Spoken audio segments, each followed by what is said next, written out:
ano, magsusugal ka na naman. Sinasayang mo lang ang pera mo. Huwag ka na magsugal. Panggatsa mo na lang yan. Bakit pa ako magsusugal? Kung mapupunta rin naman yan sa wala. Sa gatsa, pag nanalo ka, may wife ka. Sa sugal, ano, puta, pera na naman. Tapos, yung pera na pinanalo mo, sa tingin mo, mananalo ko ulit. So, isusugal mo na naman. Tapos mapupunta sa wala. Masasayang lang yung oras mo.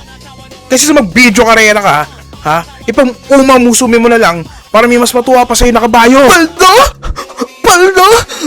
Eh, wala ka na naman kinikitang pera dyan. Kaya nga, alam mo kung saan ako kumikita ng pera? Sa kakagahanap buhay. Dahil bilang isang otaku, ha? Marami akong skills. Ikaw, skill issue ka na nga. Natalo ka pa sa sugal na Nintendo. Gumagawa ko ng dojinshi. Ha? Gumagawa ko ng tugtog. Nagre-wrestling ako. Oh, marami akong pinapanggalingan ng pera.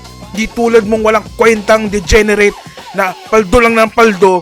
Tapos magtatay asawa mo, saan na napunta yung pera ninyo? Ha? Sige, paldo ka pa.